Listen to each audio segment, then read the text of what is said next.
Good evening, Design Review Commission. As a matter of procedural housekeeping item this evening, staff would like to mention that both Chair Chang and Vice Chair Romo has informed staff that they are unable to attend the meeting this evening. And in the absence of both a chair and a vice chair, the commission would need to designate a chair pro tem to preside over this meeting. And so designation will occur in the form of a motion and a second. So if staff can ask for a motion to designate a chair for this evening. I motion that Marla Nadolny be the chair pro tem. And is there a second?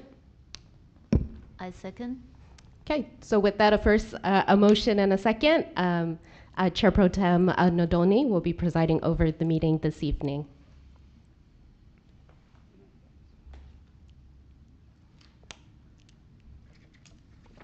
Thank you. We're going to call this meeting to order at 6:32 p.m. If I could have everyone stand so we can say the Pledge of Allegiance, please. I pledge allegiance to the flag of the United States of America and to the republic for which it stands, one nation, under God, indivisible, with liberty and justice for all.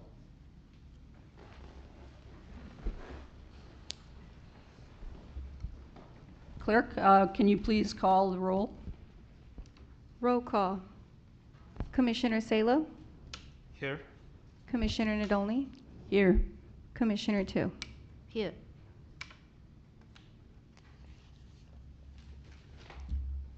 At this point, we will go to public comment. I assume we're not doing any live streaming tonight? Yes, this meeting is live streamed tonight. Sorry. Yeah, the only difference would be that it's not virtual on Zoom, but it is a live broadcast this evening. Thank you.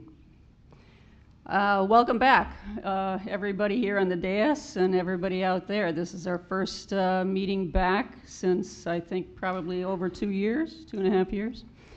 At this time, we set it aside for members of the public to address the Design Review Commission on items of interest that are not on the agenda, but are within the subject matter jurisdiction of the Commission. Pursuant to the Brown Act, the Design Review Commission cannot answer any questions or take any action until such time as the matter may appear as an item on a future agenda. If you wish to address the Design Review Commission, please fill out a speaker card. They're available at the back table, and once complete, kindly submit to the recording secretary up front here. Speakers will then be called to the podium one by one. Each speaker will be given up to 3 minutes to speak. If there are no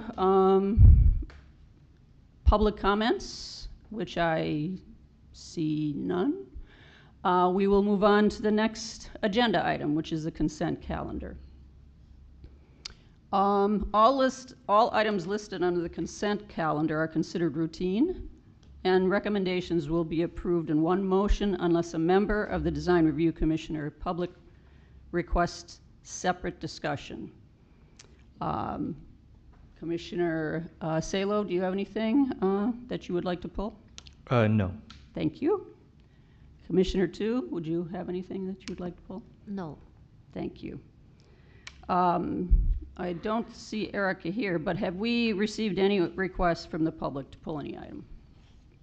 No, we did not, Commissioner Nadolny. Thank you.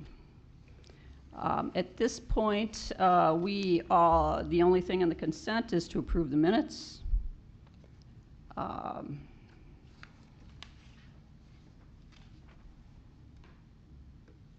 And since we have no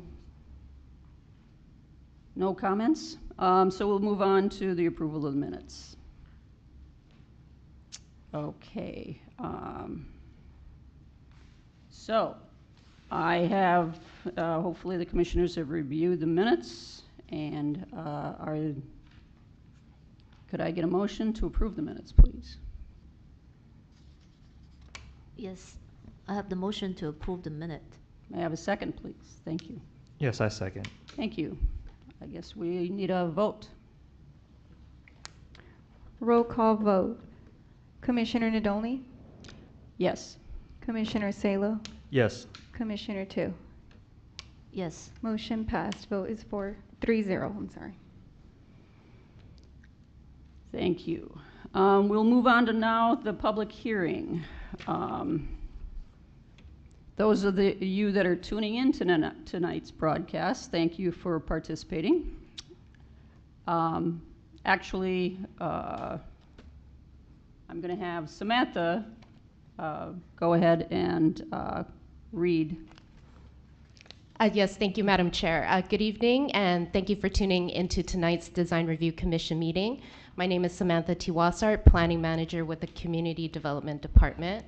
There are 4 public hearing items tonight, and copies of the agenda and the staff report for tonight's meeting are available on the city's website at www.sangabrielcity.com and on the table that is by the entrance.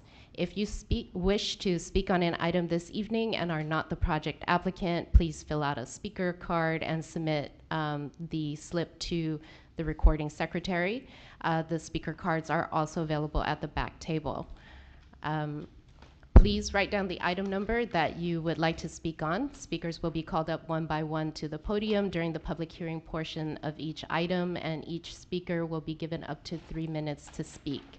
Any decision made by the Design Review Commission this evening is appealable to the City Council, and the deadline for filing an appeal application concerning a decision made tonight is Monday, June 2nd. Otherwise, the decision made tonight will be effective on Tuesday, June 3rd. If you wish to appeal an application, please contact the project planner for the application and fee. And for each item this evening, staff will provide a summary of the staff report, followed by a presentation from the applicant team if there is a presentation, and then the public hearing will be open. After the public comments, the applicant is provided the opportunity to rebut if they choose. Prior to the close of the public hearing, the commission may ask questions of the applicant, staff, or city architect. However, once the public hearing is closed, the opportunity for public comment has ended. And at this time, Madam Chair, staff is ready to present item A. Thank you.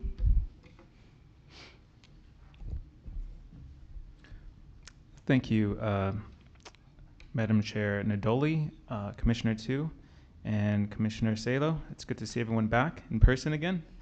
Okay, so the first item before the Design Review Commission tonight is for a site plan review at the address 522 Dewey Avenue, planning case number SPR 21-143, and this is for a second-story addition to an existing single-family residence.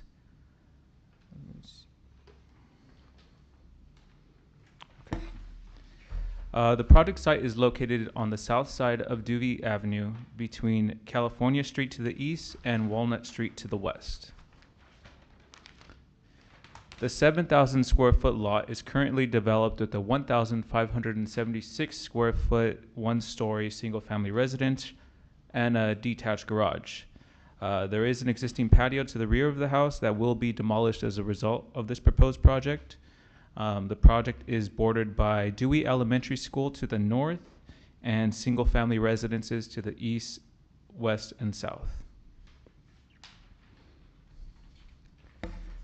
The project is zoned R1, single-family residential, and has a land use designation of low-density residential. At the March 28, 2022 DRC meeting, the Commission originally considered the proposed project, but voted to continue it to a future meeting for the following reasons. The first being that the second story did not provide the required 10-foot setback along the east property line, as well as a lack of on-site landscaping information, the request to provide dimensions to confirm the building separations, as well as the lack of architectural detailing such as window and door information. However, since then, the applicant has revised his application, has worked with city staff and the city architect, and done the following. The second floor was moved away from the east property line to meet that 10-foot setback requirement. A separate landscaping sheet or landscaping plan was provided on sheet A 1.0 to show both the existing and proposed landscaping on site. Dimensions are now shown on the plans to show that they conform with the 6-foot building separation requirement as well as the eave-to-eave requirement of 4 feet. And lastly, more information was provided on the color and material sheet that is in the packet tonight, showing additional information for pellet and Jeld-Wen manufacturing.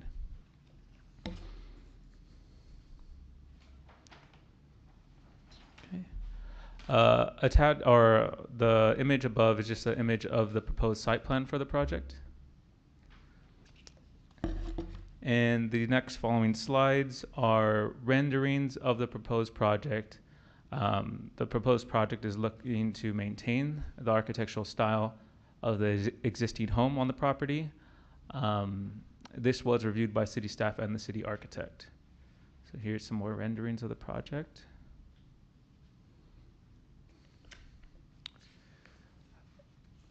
The table above shows the R1 development standards and how this project aligns with them.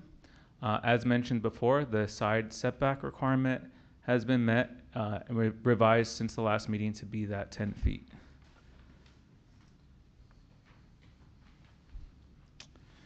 As a requirement in the San Gabriel Municipal Code, a neighborhood analysis must be conducted within properties within a 300-foot radius of the proposed project site. And in that analysis, it must show how many 2-story homes are located within that 300-foot radius. The applicant has provided that analysis as a part of Attachment C and shows that there are 6 single-family zoned properties with a 2-story residence.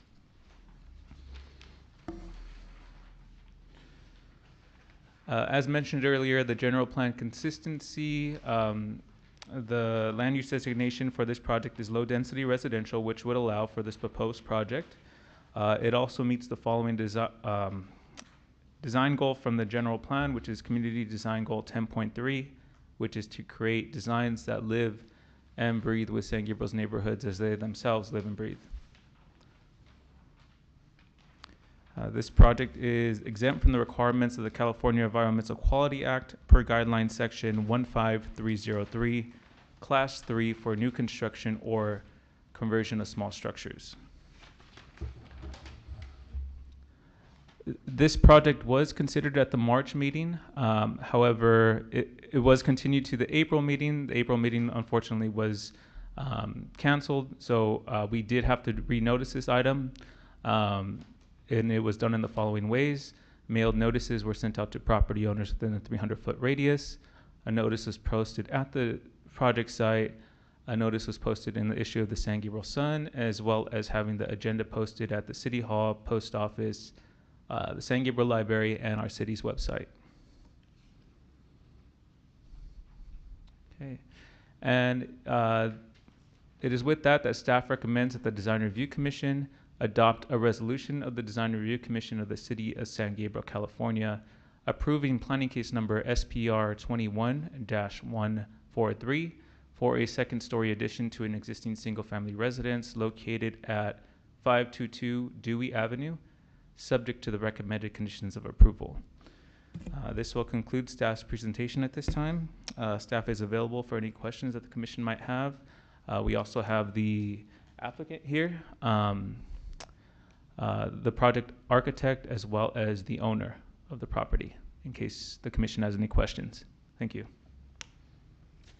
Thank you, Anthony.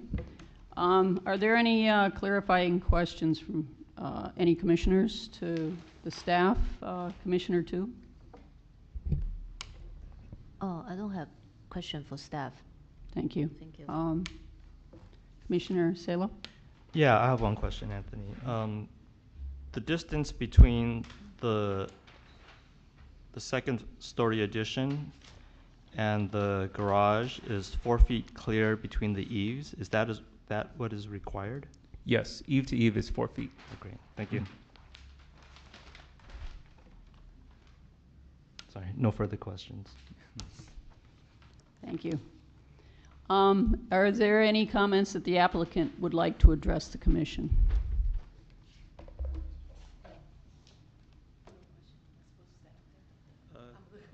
Yeah, you could just state that you don't have any further questions or comments. Ma'am, I do not have any questions. Thank you. Do the commissioners have any questions for the applicant or the architect who may be here?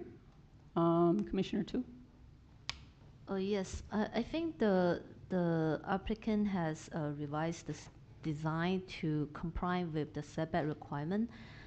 As far as I can see, the reason I was really concerned about the setback to the south or to the west of the property is because if the building got pushed back, they might have impact to the interior layout of the residence.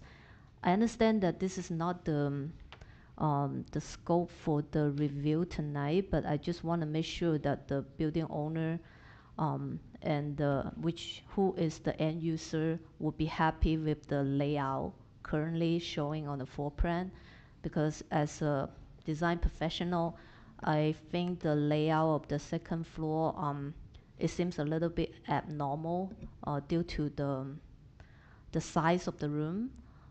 So I just wanted to remind the owner and the applicant about this, and then making sure that this is what they want, and it would be easier to change now than like after the building safety review.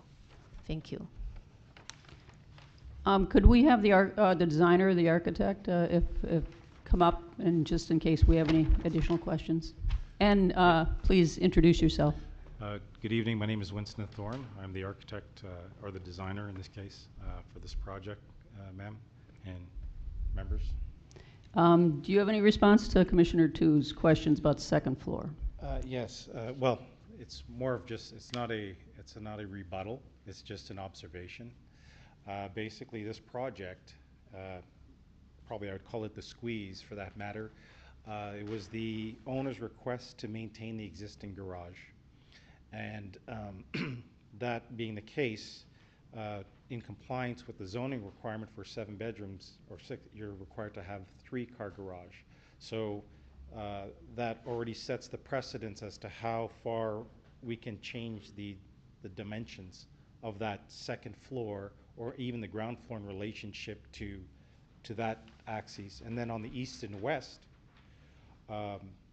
as you know, the second floor requires to have 10-foot setback from the west property line, as well as on the east side, east property line. So we are confined, and we're not looking to impose on the north or above the existing structure, because that would challenge the existing structure itself.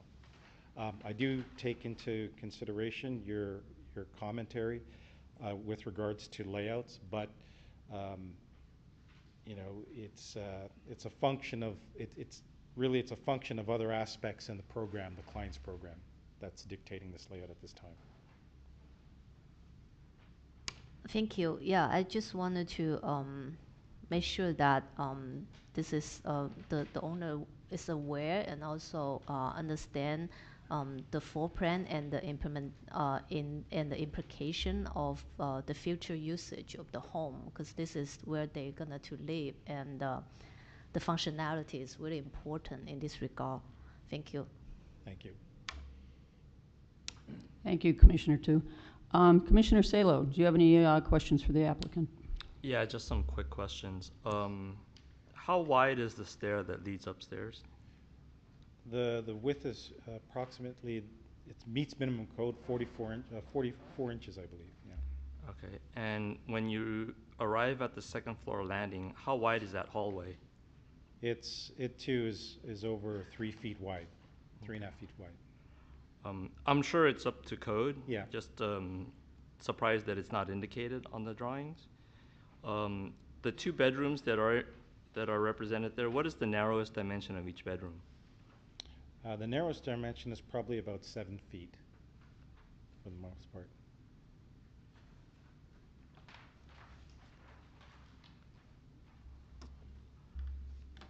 Okay, those are all my questions. Thank you. Yeah, I just have a few comments too. I think when we met last, I think the commissioners had concerns about the second floor in the dimensions of the bedrooms being very narrow. And so I think that's one of our biggest concerns. While Commissioner 2 is correct, that we really generally don't look at floor plans. We do understand that if something changes, if the floor plan changes, that can affect the window locations, which affect the elevations, which we are very interested in. There were comments, I think, at the last meeting. I know I had a comment. I agreed on the upper floor, the narrowness of since you shifted back to meet code or to meet the planning requirements. I had a concern down on the first floor where the new bedroom appears to be the master bedroom. Is that correct? Yes. You're referring to the ground floor? The ground floor, yes. It would be 21, I guess room number 21. Okay. If that's the master bedroom, I think I had a comment last time is in order to get to a bathroom, you have to go outside the master bedroom and go into the entertainment area to use the bathroom or the shower, which I find that a little bit awkward for a master bedroom. Well, it's labeled as a bedroom. Correct. Yeah. I understand that. I think we're all architects up here on the dais, and we do understand, layout. So I was hoping after making comments and making from, some of the comments that we may have seen a little bit of a, adjustment. There are ways that the stair could have been changed to accommodate that bathroom to be accessible off the master bathroom or master bedroom. So while we can't really comment on too much on the interior, we're only trying to help you. Right. No, I thank you. I totally understand. I do have a question on the. It seems to be that your floor to floor on the addition is pretty high. The floor to floor. What is the floor to floor? On the elevation, I believe it's 11 feet.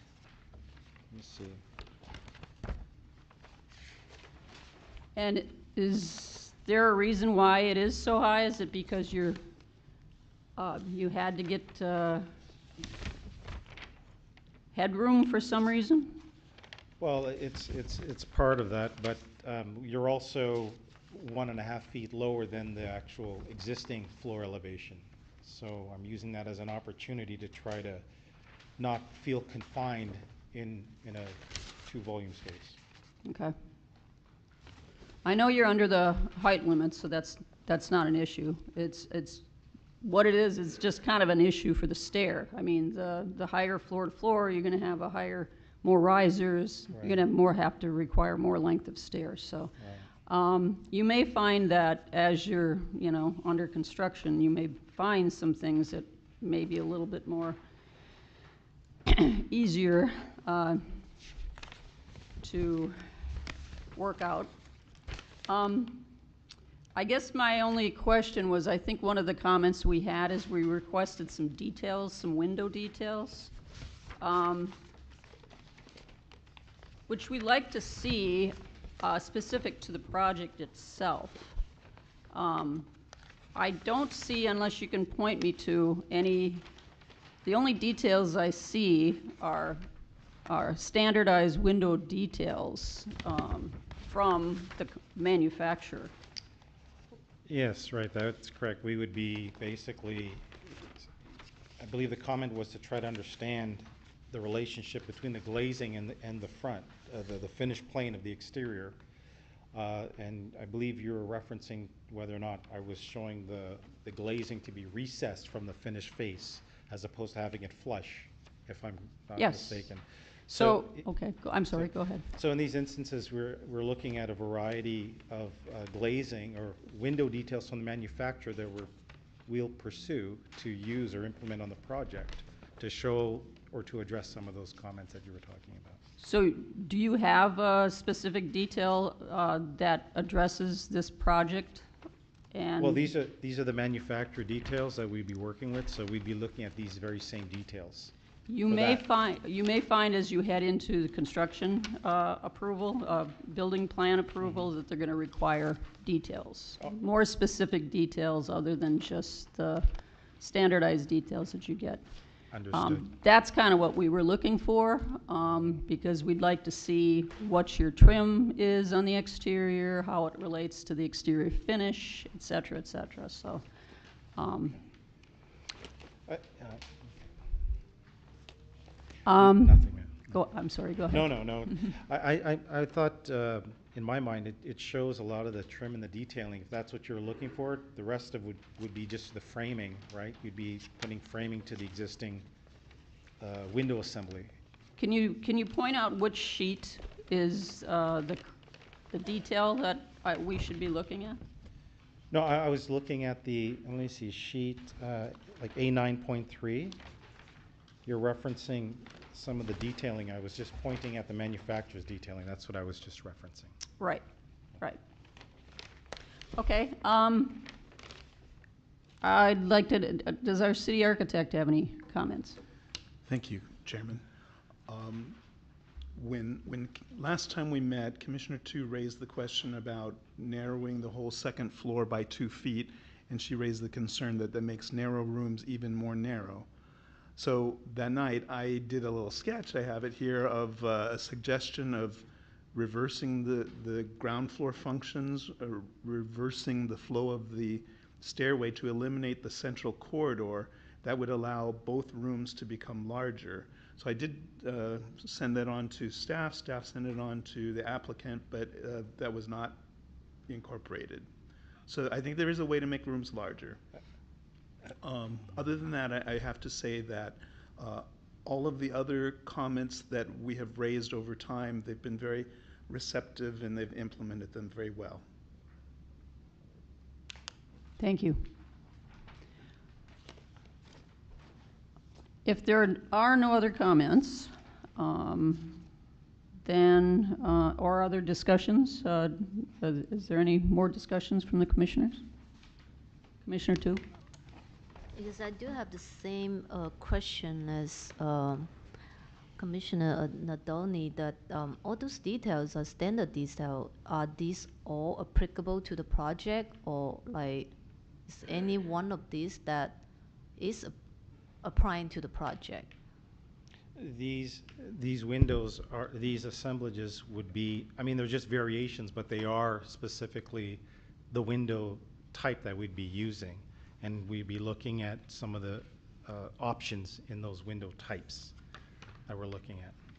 Do you have a window schedule? We don't have a window schedule per se. We would show that in a construction documents, but we do show the type of windows that we're using: casements, sliders, and awning windows. Okay.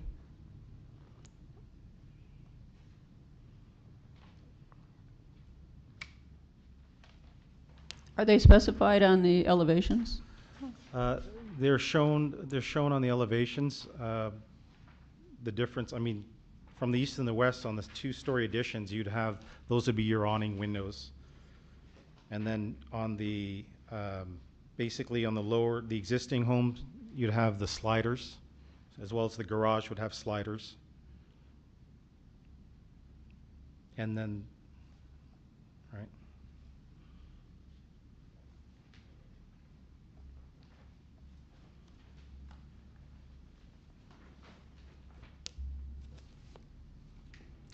Any other comments? Commissioner? Yeah, I just wanted to add that, you know, the original home is a little bit quirky, but I like it, and I do appreciate that the direction that the applicant and the architect took was to kind of expand on the original architecture of the house, and I think they did a good job with the external forms and the treatment of the second floor and the eaves, kind of mimicking the angled wall from the front of the house. So I do appreciate those things about it. My only concern, I reiterate, is those bedrooms are very narrow, narrower than a compact parking space. So I just want to make sure that the owner understands this at this point, not after it's built and they realize, hey, this is not what I thought it was going to look like, because we've seen projects go down that road and the owner's not happy. Those are my comments. Thank you. Yes, absolutely. I did check the code, and 7 feet is the minimum code for a bedroom, so they meet the minimum. Thank you. I do want to comment. I thank you for putting more information on the landscape. The landscape seems like it has improved. I think there were questions on the exterior fencing, the front of the fence, and that's all going to be replaced, correct? Mm-hmm. The front of the fencing is going to be, the finish will be treated, the front of the fencing. Yeah. But we have the fencing in the rear garden, as you noticed there. If that's what you're referring to. No, I was referring to the street side. The street side, we're going to be painting that. We're going to be painting that. Your rendering, is the rendering the same as the photograph? Because what I see in the photograph, unless I'm incorrect, is it looks like some fleur-de-lis, some shields on the top of the pickets, and the. Those are those are going to be replaced. Yes. Okay. Yes. Very good. Okay. Thank you. That is going to be replaced. Yes. Okay. Unless there's any additional comments or questions, I'd like to call for a vote. I'd like to ask for a motion to approve. Yeah, I want a motion to approve this project. Do I hear a second? Sorry, Commissioner Nadoli or Chairperson Nadoli, I think we have to do public comment. You're right. We do have to do public comment. Yeah, sorry. I don't. Can the public comment online still? Madam Chair, members of the commission, no. The public can still email comments through the same email address, but the comments are received up until 5 p.m. of the evening of the meeting, and they're read into the record. Everything after that, any commenters would have to come in person. Thank you. Do we have any comments, any public comments? No, Chair, no public comment. Thank you. Considering no public comments, then I would like to again entertain a motion. We have a motion from Commissioner Salo. Do I hear a second?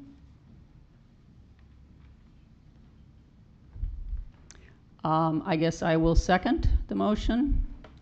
Can we? Would you like to say anything more? Sorry? I would say that, thank you, but I would be interested in reviewing or seeing the suggestion, the layout of the suggestion. I wasn't made privy to a. Thank you. I think that's a wonderful idea. So maybe you can get together after the meeting, or staff can help you do that. Thank you. So at this point, we have a motion on the floor. Can we get a? I guess we can do our votes by. I can announce it here. I'm sorry? I'll go ahead and call it here. Oh, okay, it's a little easier. Yeah. Thank you. Roll call vote. Chair Nadolny? Yes. Commissioner Salo? Yes. Commissioner Tu? No. Okay. Motion is passed. 2 ayes, 1 no. Thank you.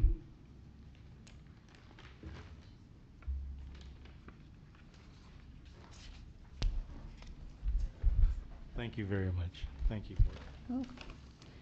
At this point, we'll move on to the next agenda item, which is agenda item B.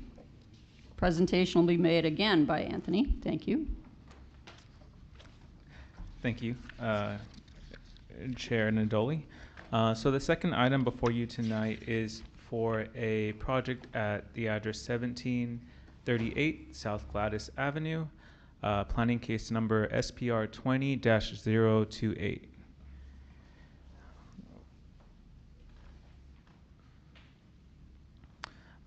This project is located on the east side of South Gladys Avenue between East Marshall Street to the south and Valley Boulevard to the north. The 10,529 square foot lot is currently developed with a 1,016 square foot one-story single-family residence, as well as a detached garage. The property is bordered on all four sides by a single-family residential. The property is zoned R1 for single-family residence and has a general land use designation of low-density residential. The proposed project is for a new 3,287 square foot two-story single-family residence, approximately 2,077 square feet for the first floor and 1,210 square feet for the second floor. There will be a new detached three-car garage with additional space for laundry and storage in order to meet the required parking requirement. The proposed architectural style for the project is a Prairie style. The project provides a strong geometric building form with one-story projections, as well as low-pitched hip roofs,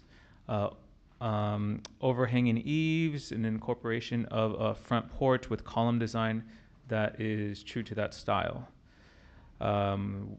The windows were also organized in the pattern that is true to that style, and the applicant has also provided a color scheme that is consistent throughout. This slide shows how the project matches up with the R1 development standards and shows that it either meets or is below the maximum requirements. As required by the San Gabriel Municipal Code, a neighborhood analysis is required for projects that propose two-story additions or new two-story homes. To have the DRC approve them, they must show that they must show other two-story homes within a 300-foot radius of the subject site. The neighborhood analysis was provided as attachment C and shows that there are 13 other single-family zoned properties with a two-story residence. As mentioned earlier, the land use designation is low-density residential, which would allow for the proposed project.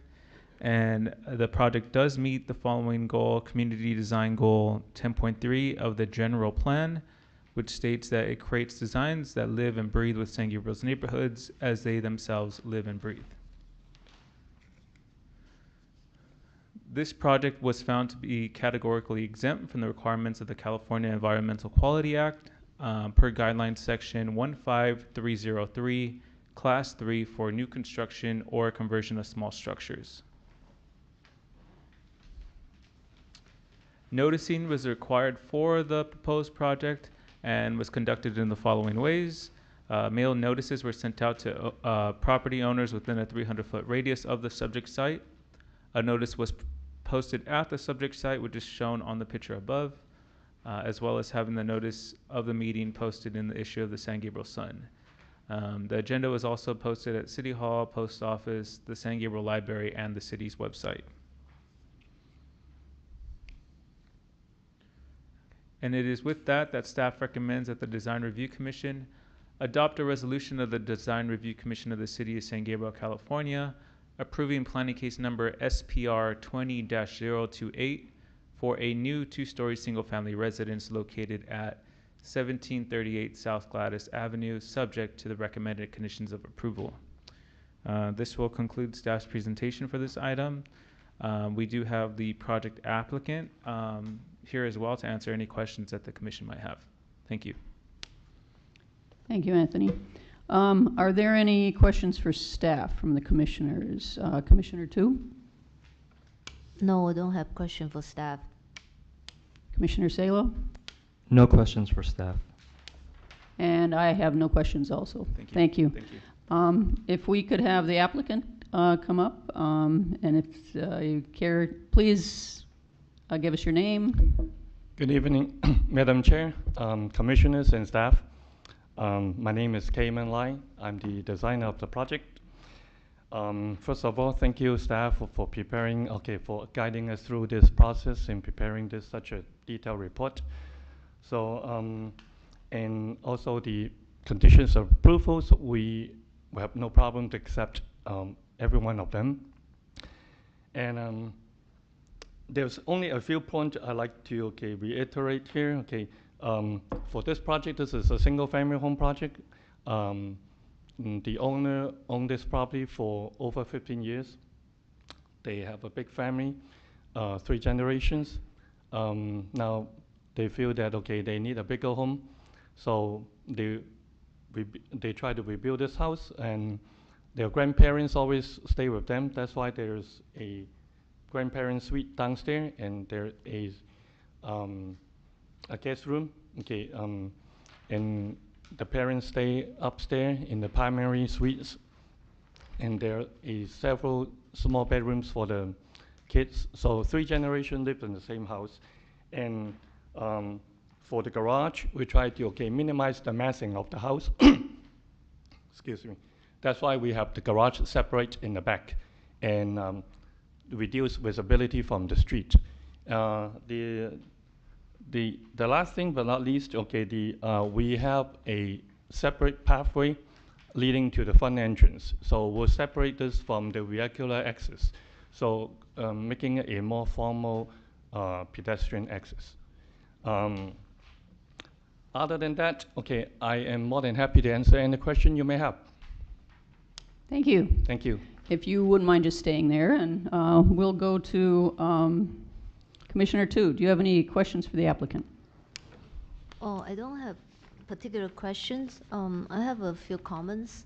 I think since you mentioned the lower floor bedroom would be the grandparents' bedroom, and I would like to suggest that to make the bathroom that is accessible, it would be really important if the senior is living in that floor and using this bathroom primarily. The second note is that I do appreciate the design that pushing the second story addition towards the back. It creates the stepping so that it doesn't seem like it's overwhelming massing, considering the mass that is already the volume that added to the second floor is pretty substantial. I think the overall design has managed to make the second story set back and to given the front facade a transition into the neighborhood. I think I would like to compliment on the design in that regard. And also, in terms of the presentation, I appreciate the fact that the rendering, although it just it's not a 3D perspective, but you actually put the surrounding building into the same image, so that it was easier for commissioners to understand the design and the scale and the relationship to the neighborhood. Yeah, so I think the design is well done, and comparing to, I mean, at least the setter drawing is architectural setter drawing instead of a diagram. So this is my comment. Thank you. Thank you. Thank you, Commissioner 2. Commissioner Salo. Yeah, I had the exact same comment about the downstairs bathroom. One of them's gonna need to be equipped for a senior citizen at some point. Better to do it now than when the need arises. The other comment I wanted to make was, I have made a trip to Oak Park, Illinois to tour Prairie-style homes. And I will say that the design of this house does remind me of some of those homes that I had the chance to tour. A lot of the horizontal lines being heavier, emphasized in the vertical lines, the color palette, the textures. I think this is well done. Thank you. Thank you, Commissioner Salo. I also concur that I think it's good to see a good, well thought out set of plans that make sense, and hopefully, work for the owner. I appreciate your description and how you've explained who the owners are. It helps the commission to understand the project a little bit better. I also appreciate that you've given us a section, especially through a stair. And I think the palette that you've chosen seems to work pretty well. I only have a question on the landscape plan. In the back, that's a pretty substantial area you show for wood mulch. What was the plan for that area? You are absolutely right. Okay, this is something the owner hasn't decided yet because they have kids. They hasn't decided whether to put a swimming pool or a play structure there. That's why they want to take their time to think about this. And by the time we submit the plans to Building and Safety Plan Check, we will also route a set of plan to Planning Department for final review for what amenities are we going to put in there. Okay, I think that will be important. Is there an issue with that, Samantha? No, that is acceptable to staff, as long as the landscaping meets the minimum requirements per the code. That kind of explains your very structured planting in the back. It's not very, I mean, it's the front is nicely landscaped, and I have to say, yeah, I have no objection to it. Any comments from the city architect? Well, I too raised the mulch issue, but that's a good answer. And apart from that, all of the suggestions that we've made, they've been very willing to rework, and I'm very happy with the presentation. Thank you.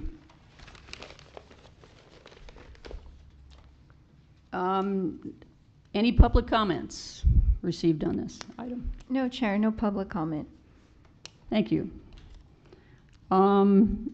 Is there any additional discussion that the commissioners would like to have? I do have a small question. So I noticed that you use those permeable paving. So what is the material in between those pavers? There are gaps, that designed by the manufacturers. They have some, little extensions along the tiles that create a gap, other than, just regular interlocking paper. At time, they will close up and dirt will fill up, This is a specific type of interlocking paper for permeable application. Yeah. So would the weeds grow between those pavers? I don't think so, because there will be at least 4 inches of compacted gravel underneath. Oh, okay. All right, thank you. Per manufacturer specification. Okay, thank you. Otherwise, if you have compacted the base too much, it would defeat the permeability of the interlocking paper. Yeah, because this is part of it is to meet the LID requirement. Okay, thank you. Okay. Oh, one last. Okay, I have a response. To Commissioner too. Okay. Yeah. Okay. You point out a very valid. And good suggestion. In fact, I think we missed that.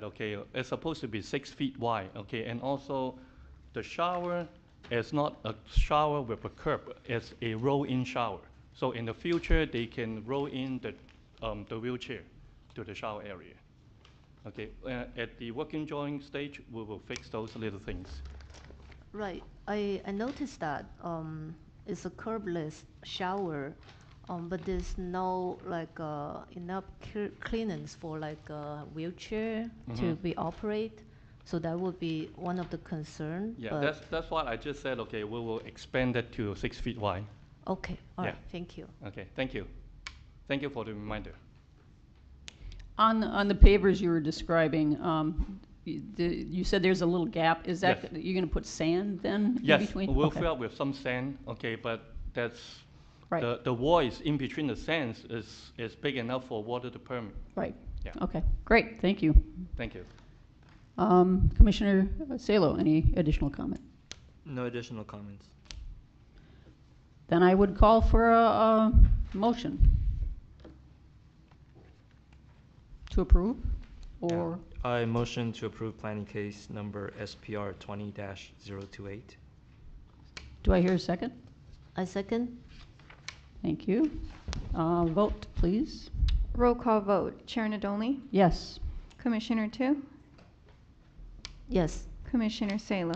Yes. Motion passed. Vote is 3-0. Thank you. I guess then we move on to our next agenda item. And it will be Anthony again. No? Yes. Yes, yes. Yeah, third one. I'm trying to break the record tonight. Good evening again, Chair Nadoli and Commissioners. The third item on the agenda tonight is for a site plan review to propose a second-story addition to an existing single-family residence located at the address 1239 South Gladys Avenue, planning case number SPR 21-117. The project site is located on the west side of South Gladys Avenue between East Wells Street to the south and East Chestnut Avenue to the north.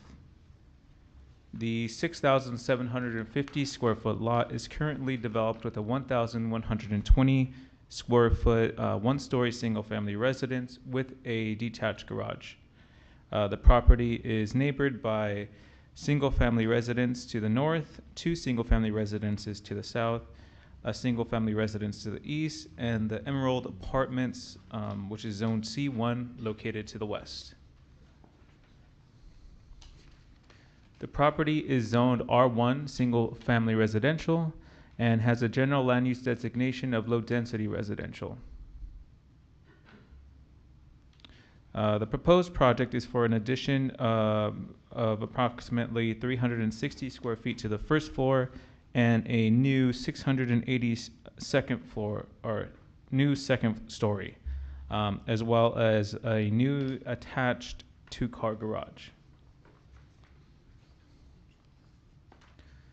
The proposed project looks to maintain the existing modest style in order to fit with the existing neighborhood.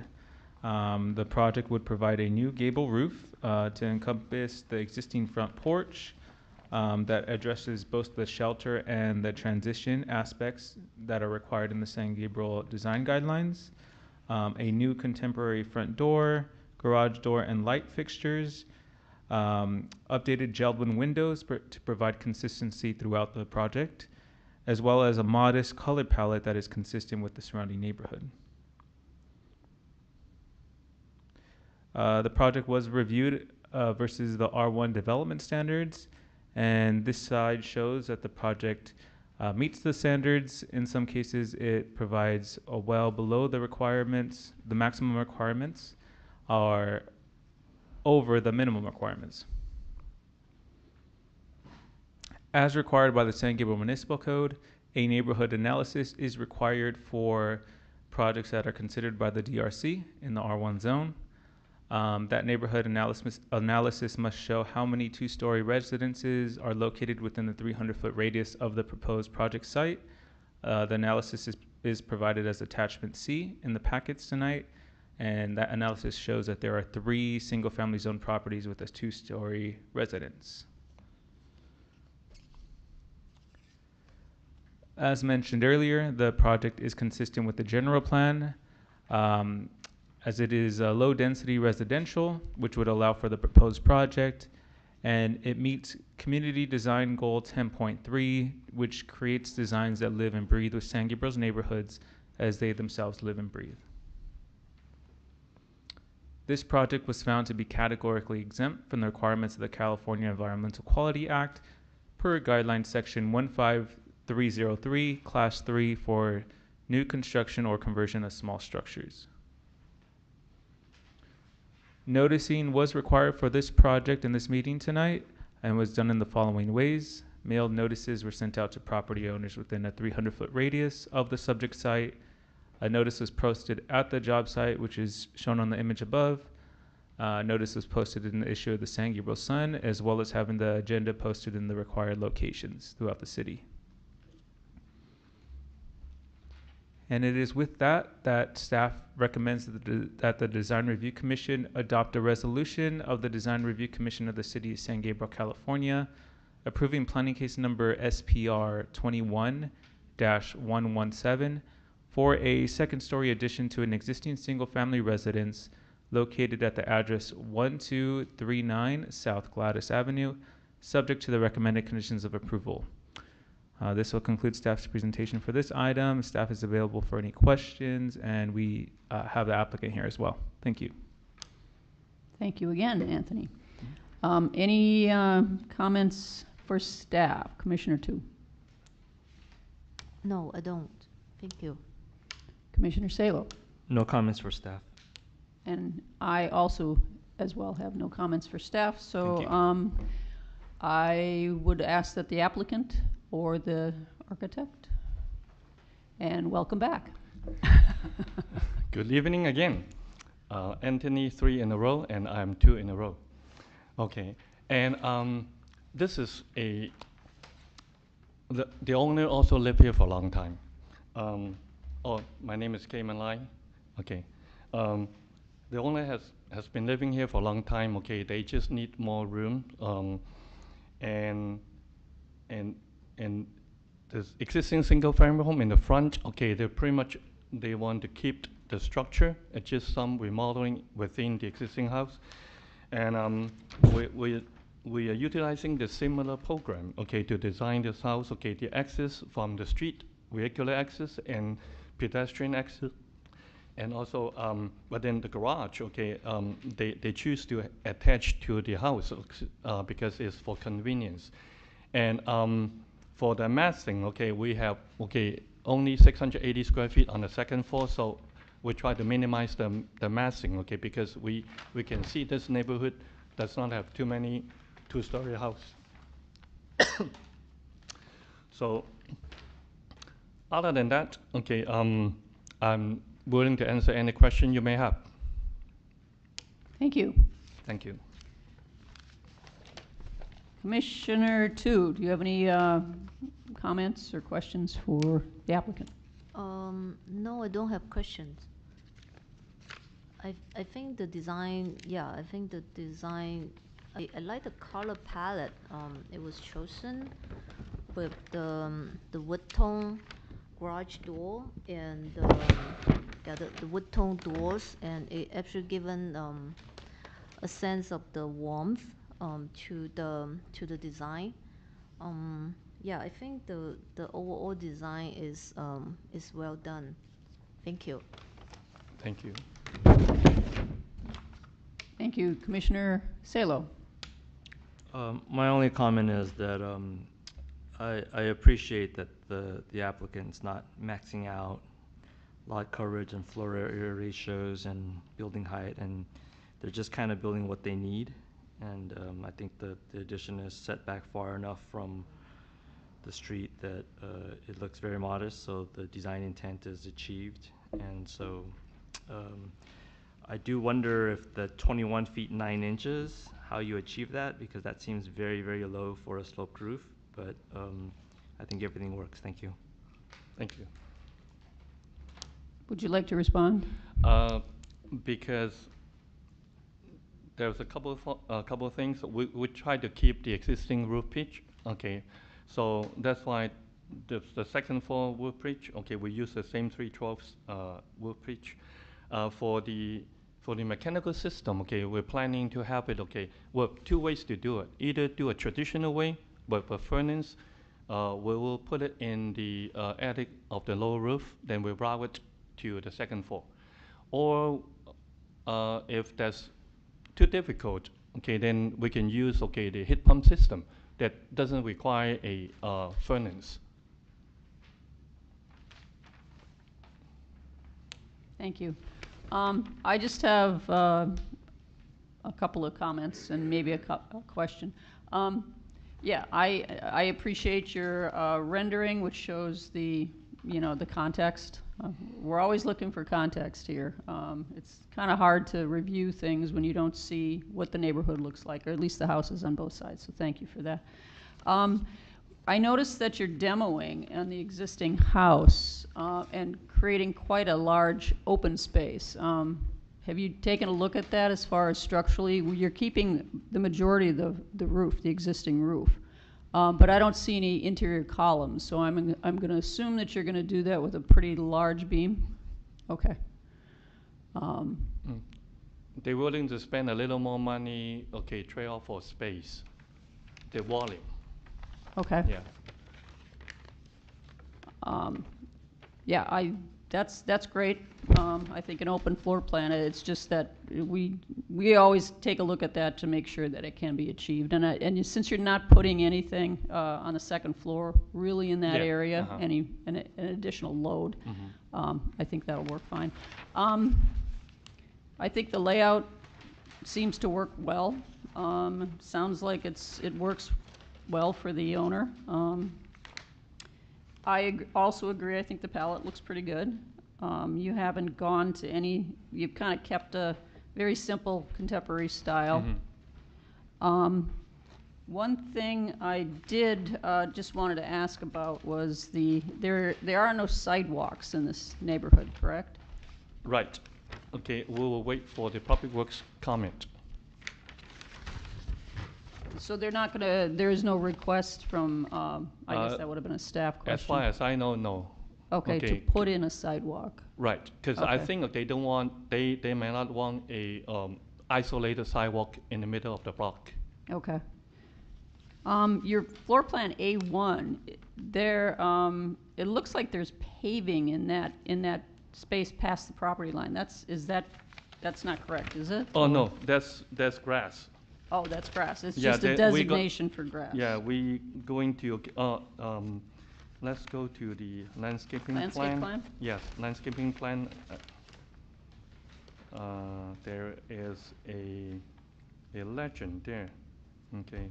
It looks like it's a ground cover? Yes.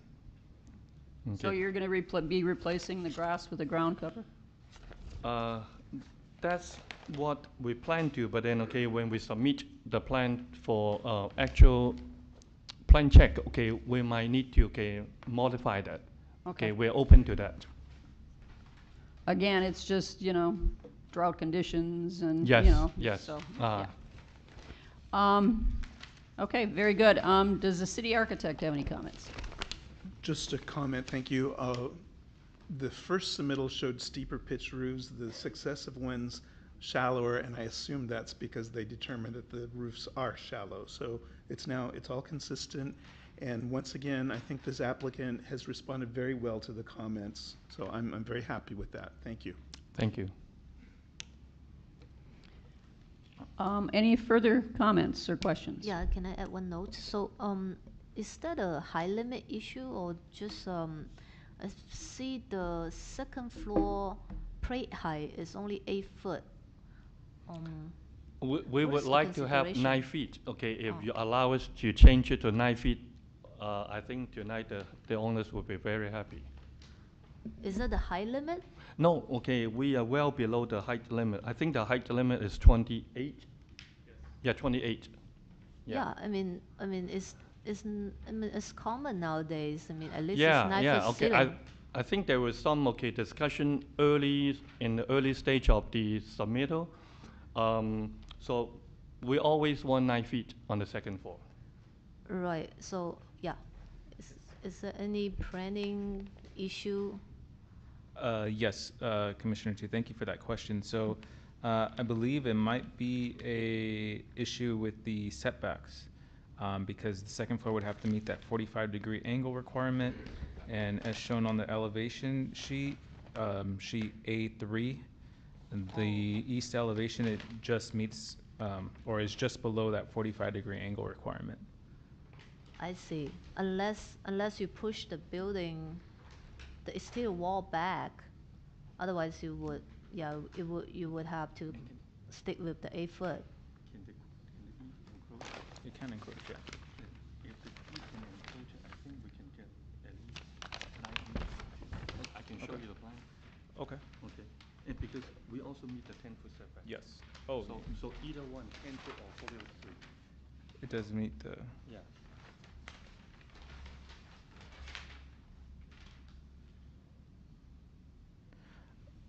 Okay, you can go ahead and. Oh, okay. If the commissioners allow us to change and planning is okay, we would like to change it to 9 feet on the second floor. Maybe this is something that, okay, during the process, we just, okay, overlooked it. But thank you for mentioning about this. And Commissioner Tu, just to kind of follow up on that, if the commission would like to add a condition of approval, that staff would work with the city architect on that and still ensure that they meet that setback requirement while they look to propose that 9 foot instead of the 8 feet. Yeah, I think that makes sense. Okay. As long as it comply with the setback requirement. Right. Yeah, and Right. they don't have any high limitation in this Mhm. point. Yeah. Okay. I don't have problem with that. Okay. Thank you. Thank you, Anthony. Yeah, I think my only comment was on the east elevation, where the windows, the 2 windows on the east elevation. I was a little concerned that they were very close to the roof, but I think the roof actually slopes back, so I didn't see an issue with that. It may help that a little bit, actually. The east elevation, the front elevation, if you have a little bit more height on that wall. I do have one more question for the city architect. Is that a set of standard for the drawing that the applicant have to submit for getting this review? I do notice that like the past applicant, the first project we review, like they have a lot of drawing, but the drawing is not really like a typical architectural drawing. A lot of them are diagrammatic. And I mean, this set of drawing, I do notice that the section was missing. And I wonder if this is something that we have to follow through, to have a list of drawing for the applicant to follow when they submit the package. Commissioner Tu, I agree with you. I don't think there's any formal requirements, and we have had some projects that have only 3 sheets with very little information, and all these drawings on the sheets at different scales, and it's just been very difficult to even figure out what's going on. On the other hand, there are some applicants that have very thorough presentations, so I really appreciate those, but they fall everywhere in between. Yes, I do see some other city, they have a guideline that the applicant can follow, and even down to like the scale of the drawing to when they prepare the documentation. Because one thing that we have now implemented is some examples of color and material boards, because that's been just a fiasco too. So now when many applicants don't provide that, so we, in the first comment, it's please provide this and staff can provide an example. I think that's been helpful. Thank you. Samantha, can you confirm that there is no kind of list of schedule of what's required, a site plan, landscape plan?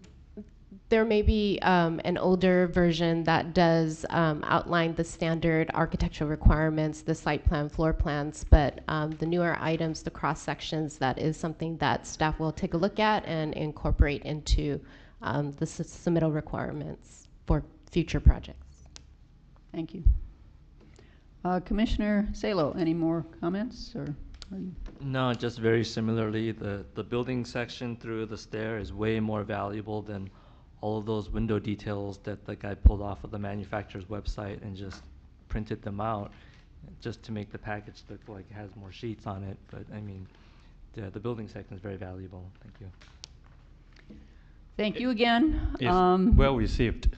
Yes. Okay. Thank you. Thank you. Yes, I agree. The plans are very thorough. I mean, there's not a lot of sheets, but they're very thorough, and they tell the story that we need to hear. We learn from the commissioners, from all the comments. Yeah. Thank you. Thank you. Were there any public comments? No, Chair, no public comments. Thank you. Then I would ask for a motion. Yeah, I motion to approve planning case number SPR 21-117. Do I hear a second? I second. Thank you. Can we have the vote, please? Roll call vote. Chair Nadolny, Yes. Commissioner Tu, Yes. Commissioner Salo. Yes. Motion passed. Vote is 3-0. Thank you.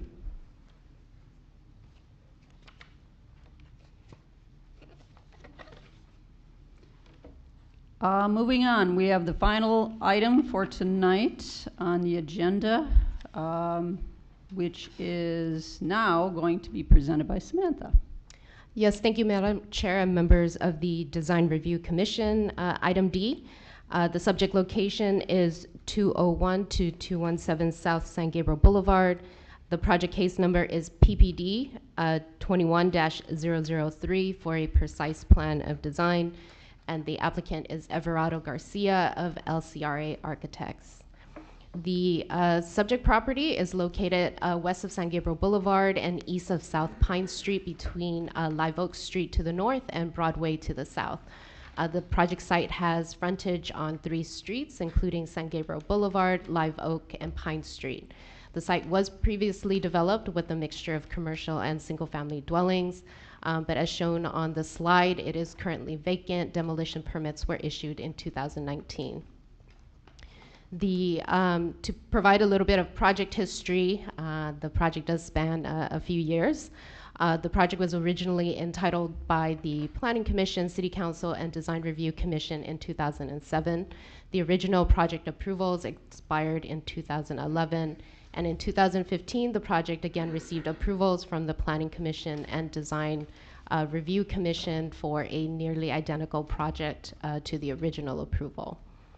In 2017, the project received, again, Planning Commission and Design Review Commission approval to relocate approximately 24 units that were designed over the Rubio Wash, and this was in response to comments received during plan check from LA County as well as Army Corps of Engineers.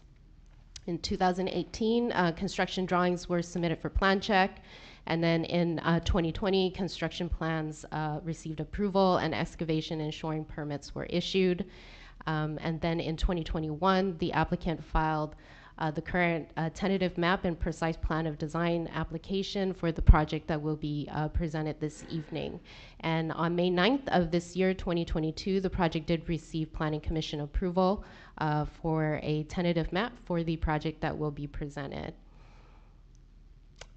The project, the subject property is designated general commercial in the general plan and is zoned retail commercial with a planned development overlay. The project site is approximately 2.89 acres, and the proposed project includes 13,944 square feet commercial space, a combination of restaurant and retail uses, 179 residential units, and these will be located in 3 separate buildings. It will be shown later on by the applicant, a building A, B, and C, and the buildings are separated by the Rubio Wash. The project will also be providing approximately 53,500 square feet of open space area, an on-site community pocket park with a walking trail along the Rubio Wash. Before the Design Review Commission this evening, again, is a precise plan of design application for architectural review, as well as review of open space and landscaping. And a master sign plan will be presented to the commission at a future meeting date. The project is consistent with multiple goals and objectives as outlined in the city's general plan, including the land use element, current housing element, mobility, economic development, open space, and community design. The notice for this meeting was provided in multiple forms, including mailing within a 500-foot radius, posting at City Hall, the post office, library, and publication within the San Gabriel Sun newspaper. So the recommendation before the Design Review Commission this evening is to approve the attached resolution of the Design Review Commission of the City of San Gabriel, California, to adopt a resolution approving planning case number PPD 21-003 for a precise plan of design at 201-217 South San Gabriel Boulevard, subject to the recommended conditions. Present this evening is the project architect as well as the development team. And they have prepared a presentation that will provide more information about the project design. And this concludes staff's presentation. Thank you, Samantha. Do the commissioners have any questions for staff? Commissioner 2.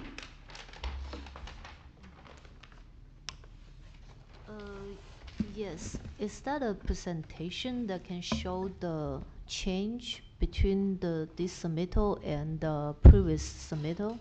Yes, that's correct. The project architect's presentation will outline all the updates to the project design compared to what the Design Commission has seen at prior meetings.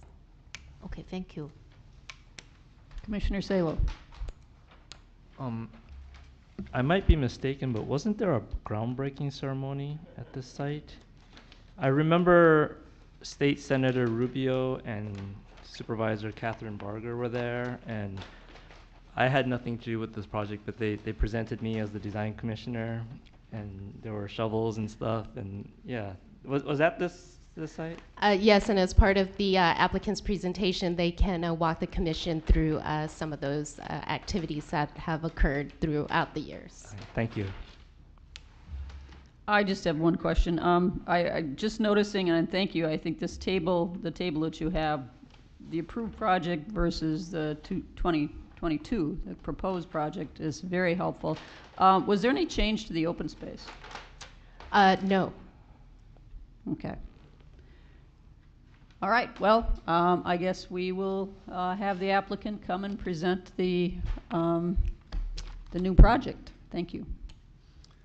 Good evening, Commissioners. My name is Everardo Garcia. I'm with LCRA Architects, and we're happy here to present our project. And as you can see, this project has a long history. We came onto this project in 2017, but before that, it had another life as well. So we were lucky enough that the project went forward in 2017, and we actually came across and came to plan check in 2019, so we were getting ready for construction. Things started to change at that time, and unfortunately, when times came to get the lending for the project, the financial institutions pushed back. The project originally was composed of 1-bedroom, 2-bedroom, and 3-bedroom units and 3-bedroom towns. They felt that 3-bedroom towns and flats were too big for the market. So they looked around the community and they felt that it would not be feasible. And unless we were to change it, they wouldn't move forward with the lending.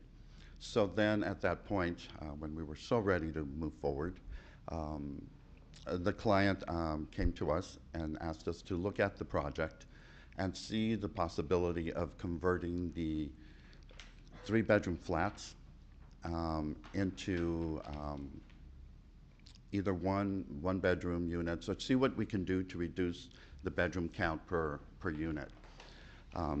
So let's see if we can. So we started looking at the plan, and our first goal was to not go beyond and affect the perimeter of the building. So we stayed within the original footprint. So we looked at where we had the opportunities to do so. On building A, let me see if I can, if this has a pointer, if we can. Building A, which is the main triangular building. As you can see, the site is broken up into 3 sections by Rubio Wash. The main one that faces San Gabriel Boulevard and Live Oaks are Building A. So we looked at the potential possibilities in this building to reduce the 3 bedrooms. So part of that on the wash, so we started looking at the wash units. Those were 2-bedroom townhomes. We had 6, I believe, along the wash. Those we converted to flats. So instead of having a mezzanine and having, I believe, 2 bedrooms above, it just became straightforward 1-bedroom units. And we also looked at Building B, but I'll look at that separately. One other change on the ground floor as a result of these revisions was that we added an amenity space on the ground floor for the tenants. And that is right at the corner of Live Oak and San Gabriel Boulevard, right behind the commercial space.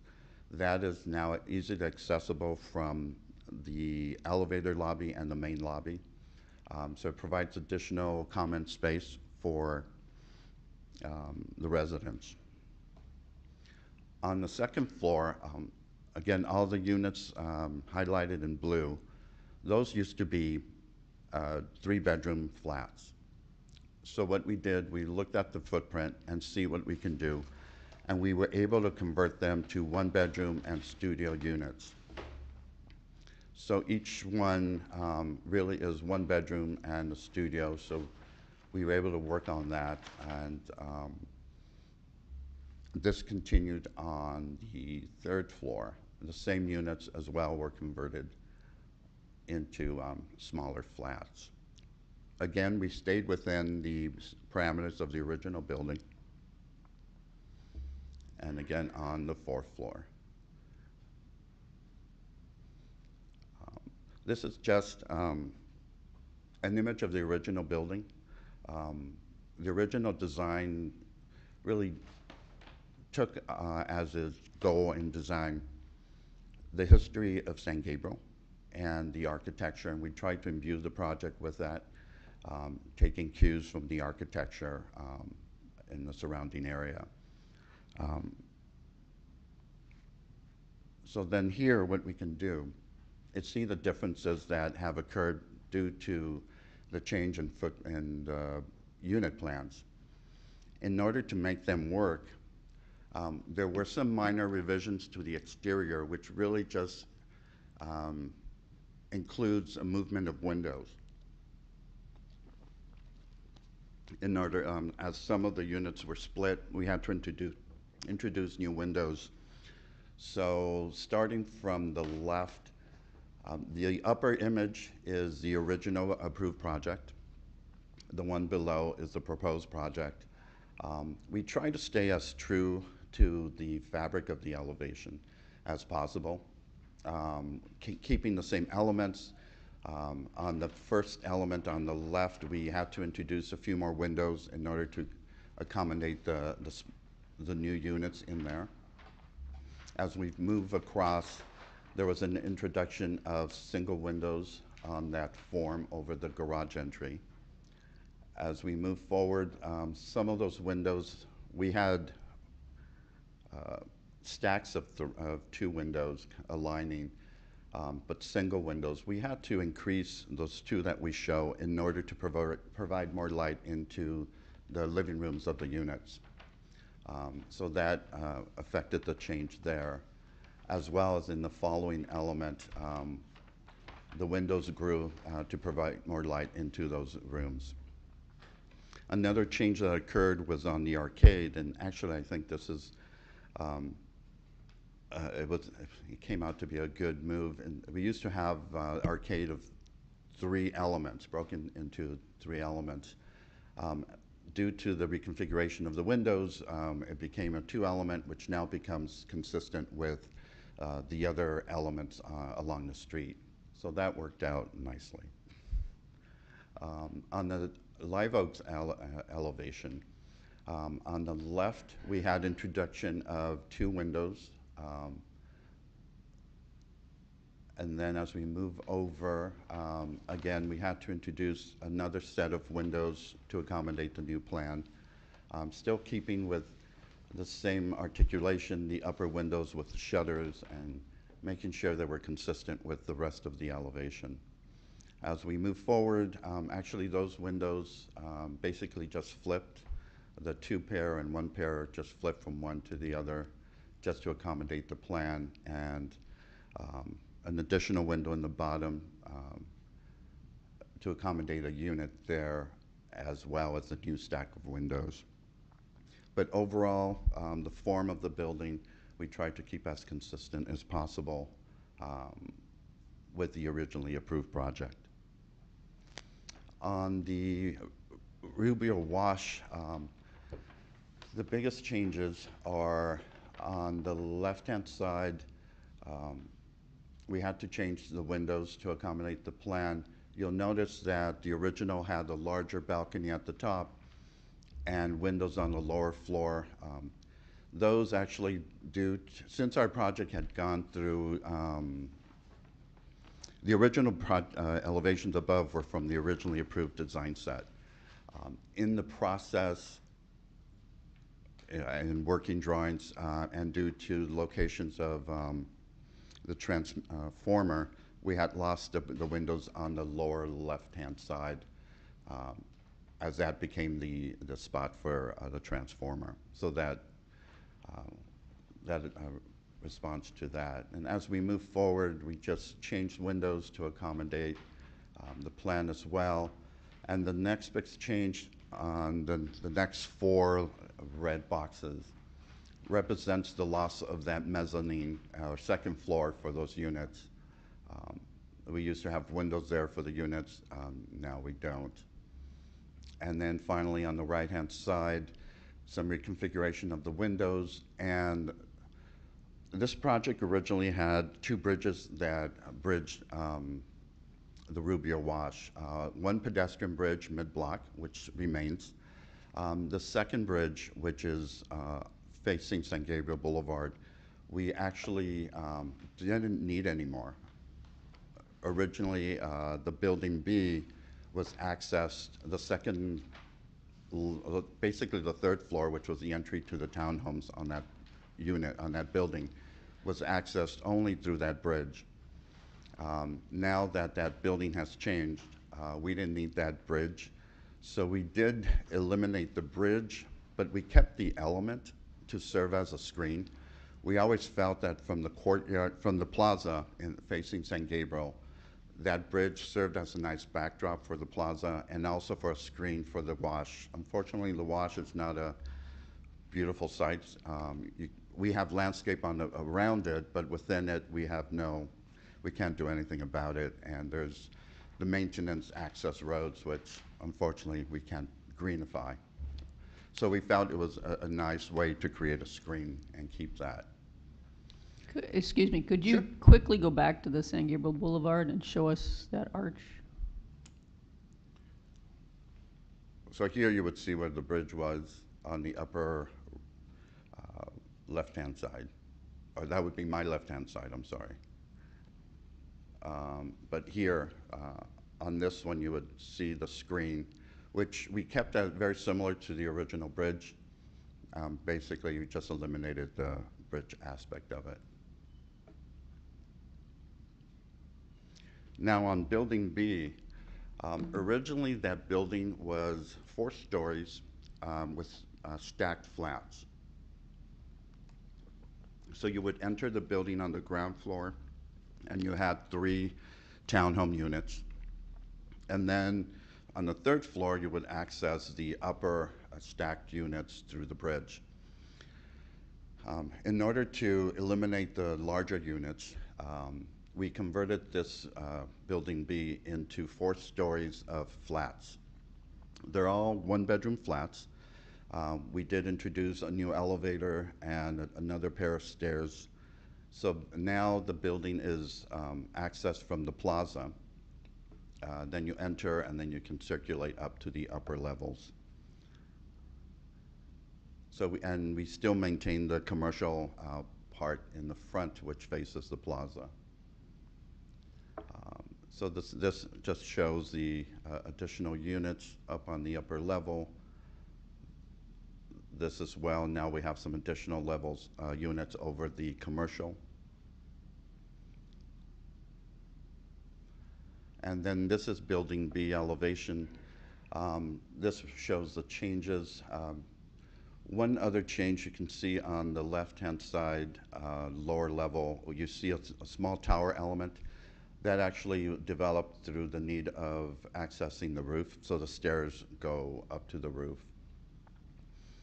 But then the rest of the changes reflect the changes in plan, so we have more consistent windows since there are the same plan on each floor. And the elevation on the right-hand side shows the removal of the bridge and the movement of the windows and the change representing the new floor plan. Again, we tried to keep the same flavor of the original building as much as possible. The image on the left-hand side, that sole little elevation, is the elevation that faces San Gabriel Boulevard. That one didn't change from previous to the proposed project. And then the other elevation shows again the changes to the windows configuration in order to make the plans work. As part of this, again, in keeping the project within the original footprint and original design, color and materials stays the same. The same landscape is proposed. Open space continues. We try to keep it all within the original parameters, try to make this hopefully as painless and as possible. And this is just an image of the project, which we hope to one day be built in this corner, which I think will be a great addition to San Gabriel Boulevard. I'm available if you have any questions. Thank you.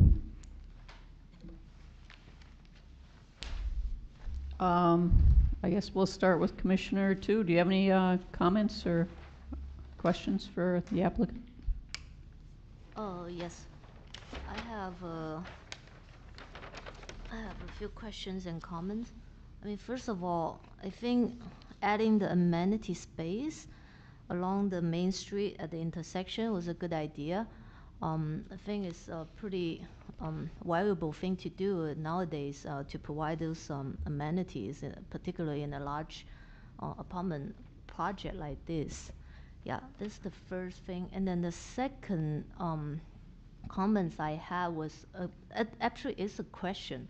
How does the building B and C access to the amenity space? Good question. Building B, which is the other building that faces San Gabriel, can access the amenities through the ground floor. They cross the plaza, which is that small plaza, and walk into there's an elevator across the way in Building A that will take them either up to the second floor, which would be the courtyard and the swimming pool amenity there, or else into the main lot. They would have to come down, come across to go into the main lobby.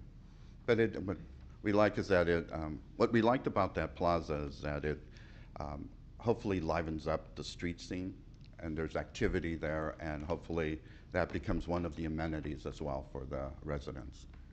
Okay, all right, thank you. The second question is actually the building C is the one to the southwest corner. Is that the building C or Building C is that small building on Pine Street. It's 3 townhomes, three which- townhomes? which we didn't change. We kept those as Okay, is. so those townhomes, they are accessed from the ground level, so they don't have like a lobby, a Correct. central lobby to circulate the. No, they're seen almost as 3 private residences. They have their own parking garage, private, each one attached. There is that pedestrian bridge that then allows them to access the amenities on the courtyard, on the second floor courtyard, the pool area, and then be able to access the lobby as well, if they Okay, need I to. see. That makes sense, because I don't see the entrance, like the common entrance. Right. Yeah, so from the ground floor, those units facing to the wash, are they only accessible from the exterior? They are. They're outside units. It's almost like being on a streetscape. So pretty much you park inside and then you have to walk outside to get to your unit. You do, on those particular ones. Is it because you don't want to have a corridor in the back of to the back of the parking lot that may take up some space? It feels like you come into the garage and then you have to walk outside and come back to your unit. It's a little. We did like those, we always saw those units almost like on the street, having street appeal. And so you enter from the outside, almost with small stoops, though we don't have stoops because of ADA. But it felt, you can go up the elevator, there's an elevator lobby there by the plaza, then you can exit and walk to those particular units. We thought it gave those units a little different feel than just accessing from a corridor. Okay, were you saying those are like townhome unit at the They beginning? used to be townhome Oh, units, okay. and we That's why converted. the access is from outside. Right. Okay, that makes sense. All right, and I do have another question though. I mean, Luba Fund, when you design 3-bedroom unit, you would be putting them in a corner or like the end unit that takes the most frontage, the more natural lighting. But when you convert those 3-bedroom unit into 1-bedroom or a studio, does it make sense in terms of the leasing perspective of it? I mean, I know that is the most convenient way to do it, to Right. eliminate the 3 bedrooms without having to change majority of the, majority of the floor plans. I think it gives these smaller units actually usually would have more secondary views. It gives them a little more prime views. But I think some of them face a corner. I think San Gabriel and Live Oak Corner are more of an intersection, so maybe might not perceive as much of a benefit as something that maybe looks more directly onto a street than an intersection. But it's something we did give thought to. But in order to make the project work, this method came out to be the most straightforward one without major change to the building. Okay, yes, but yeah, some of those units do have angles, like they're like triangle space, so that's not super efficient anyway, so it might not be a good idea to make a smaller unit, I guess. Right, and I mean, I think if we could, we would have left the units. The 3-bedroom were very comfortable, but especially now, the marketability is tough on the 3-bedrooms. Okay, I don't have other questions. Thank you. Oh, you're welcome. Commissioner Salo? Just a quick comment. First off, thank you for the high quality presentation. All the changes were easy to follow and easy to understand. And I know that it takes a lot of thoughtfulness and work on your end to make it easier for us to understand the changes quickly. So thank you for that. One thing I wanted to confirm was you're adding 10 units, but you reduced the parking by 31? Actually, we're adding 20 units. And I know it sounds like it shouldn't be, But because the way San Gabriel does the parking, it's based on bedroom count and not units. So since we did lose bedrooms, we did lose parking. I see. Okay. Yeah, my final comment was that all the changes to the elevations and the fenestration for the building, I thought that do not change the character or the integrity of the design. I think they were well done. I think it makes sense. So those are my comments. Thank you. Thanks. And I would tend to agree. I think, thank you for making it very clear what changed. I mean, I've been probably, except for the first 2000, I've seen this project since 2011. So, and I think some of the commissioners, the other commissioners may have not, but we've seen it come through and go through many iterations. The only, just a couple of questions. Are these mostly condo units, or are they going to be for rental? They're going to be rental. Rental, okay. So no condos. I'm just thinking out, you know, if somebody buys 2 units and they decide to expand it. Right. But they're all rental units. They are rental units. They're all rental units, which is, and can you kind of describe the, I noticed your key had affordable units? Yes, we're required to have 12 affordable units, so we did locate them throughout the project and created a diverse amount of units and styles. Okay, very good. You said you've got approval for through plan check. Yes, so this was for the originally approved project in 2017. We were able to get plan checks. We were ready to go. After this, we will have to go back to plan check. I was just going to ask us. So yeah, I mean, you're adding. It seems like you're adding more windows. That's obviously going to affect your structural and your shear walls. So all our consultants will be back on board. Okay. And we'll resubmit to the city, and they're aware of that. Okay. We've spoken to the building department. Very good. Very good. City architect, do you have any comments? Well, this had been reviewed way before my time, but as a courtesy, they did provide me a set, and I thought it was very well presented and very understandable as well, and I add to your comments. Okay. Thank you. Were there any public comments?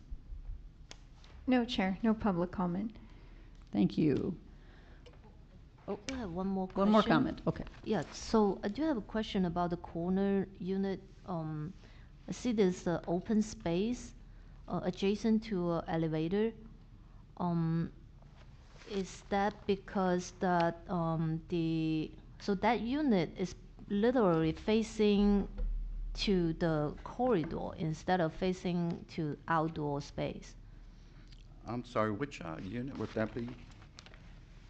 So that's on the building A, the main building. Mm-hmm. The thing is the north side of the building is a double loaded corridor. You have an area that colored in green. That is just open space, is it right? Let me see. And that's a unit that's surrounding that green color block. You mean where we have that little square on the upper left-hand corner, right-hand corner of the, is that the one? Yes, and adjacent to an elevator. Yes, that's a small courtyard or atrium for egress for that bedroom, particular bedrooms. So it's also the source of the natural light to those bedrooms too, right? Right, and it is open to the sky. There will be landscape on the ground floor. It's all the way open to the sky. top. Okay. Would there be any privacy concern that this is a main corridor adjacent to elevator lobby that, I mean, both of the bedroom is facing to that little courtyard? Correct. We are looking about, let's see, I think it's about 15 feet of distance from the walkway to a minimum of 15 feet to the bedroom wall to the walkway. Really, the one that faces the walkway would be the most exposed. I think it's, there'll be some trees on the lower, maybe the middle units will have screening from trees in there. It'll be something that we'll have to have window coverings. Right. But it's something we've done before, and it seems to work well, especially as a light source. Okay, I mean I think with the trees that it actually kind of make it interesting for the bedroom unit. I was just thinking maybe there's some treatment that can be done to the elevator. Oh no, the corridor along the long corridor, that people don't like just look into the window directly when they walk by. And we don't show here. We can treat it with more of a punched opening, as opposed to being an open railing. It could be treated as more of a punched opening, so it reduces the amount of visibility from the walkway to the kind of, we don't like to call it atrium, more of a courtyard. But that could be something we can look at. Yes, that's right. Yeah, you can actually make a nice wall there. Mm-hmm. Yeah. Okay. All right. Thank you. Thank you, Chairperson. I've had a similar situation. It may have been in the city of Los Angeles was an issue, but it was the fire department that had trouble accessing those windows for egress because they couldn't get to that light well. Mm-hmm. So you might just double check that.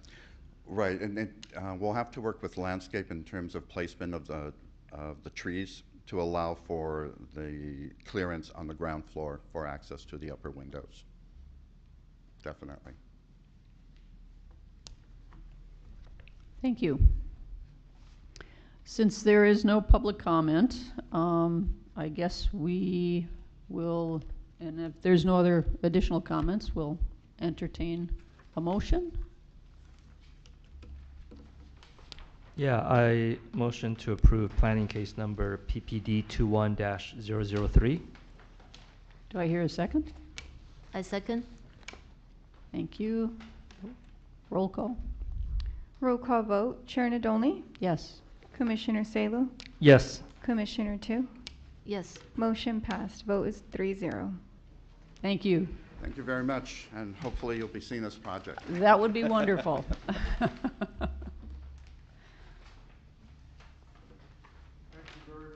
Thank you. Rest assured we'll get it built. Thank you, sir. That's good. Thank you. Next on the agenda, comments from the planning manager. Yes, thank you, Madam Chair, members of the Commission. Just one item from staff, and that's just to mention that the city's historic resource survey is currently on. I guess ongoing. It's kicked off, and a comment form is being circulated and provided to the public for any members of the public that may be aware of a resource that should be analyzed by the city's consulting firm. Please send them into the planning division. And then that way the city's consultants can take a look at that and make sure that it's identified or does not miss something that is important to the city. So that is currently available for public comments. And as the project progresses, any updates on the project will be brought before the Design Review Commission, as well as the Preservation Commission and the Planning Commission as well. So that is one project that staff is excited that is out there for the community to provide comments on, and that concludes staff's item. Thank you. Our next item is commissioner comments, conferences and meeting reports. If any commissioner has any conferences or public matters of general information or concern, it's time for us to report on conferences. Does anybody have any comments? Commissioner Tu? No, so far. Thank you. Commissioner Salo? I did have a question for staff. We have all these projects similar to Rubio Village on San Gabriel Boulevard. Does a plan exist anywhere that shows all the projects on that street, like on one plan? Yes, Madam Chair, members of the Commission, thank you for the question. The city's Economic Development Division has a flyer that is available on their website that actually labels and identifies all the large-scale projects in the city. So staff will be happy to send that over to the Commission to take a look at. Perfect, thank you. And I think at one time we had also asked if there was any projects completing, you know, that as far as close to completion, the most recent would be 704 West Las Tunas Boulevard, and that is the Mission View mixed use that is at the southeast corner of Las Tunas and Mission, where the Bonchon, I think fried chicken, Phoenix Bakery is located at. They've recently completed the project, off-site improvements, trees, new asphalting on the streets, and they also have a tenant that is in place, and that is Paris Baguette. Also nearing completion would be 860 East Valley, and that is at the southwest corner of Charlotte and Valley. So they're getting also pretty close to completion. 400 East Valley is making very quick progress. From the time of their groundbreaking, they are vertical framing, and they will be moving on to their exterior finishes. So they're also making great progress. And then also the two projects on the north side of Del Mar and Valley, which is the Curio Hotel, and then also the one mixed-use development. So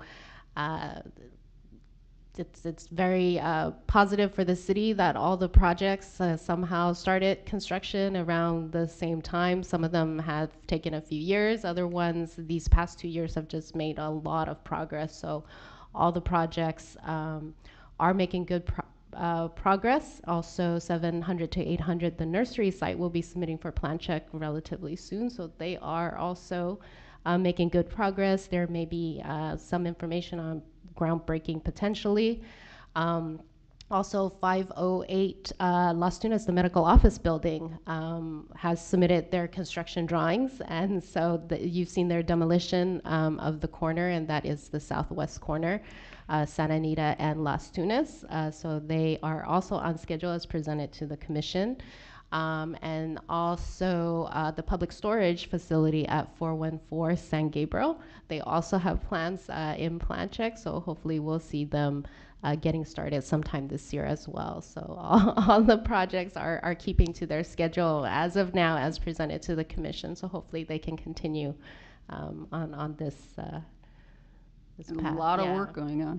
Yeah. Is there any opportunity when these projects start becoming complete, at one point in time, tours, you know, for the Commission?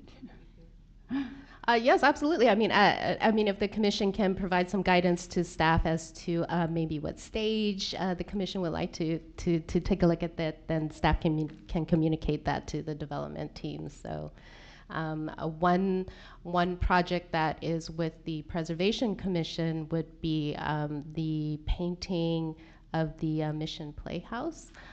So they will be working on some accenting detail, and so when the city's consultant starts on that, that consultant is offering a tour and also showing how they will be working on the finishes and the colors that aren't just standard store-bought paint colors. So there will be a walkthrough for the Preservation Commission on that, and staff will be happy to let the Design Review Commission know about that as well. Is that on the interior? No, that's on the On the exterior. exterior. So on the emblem and some of the accenting features. Great.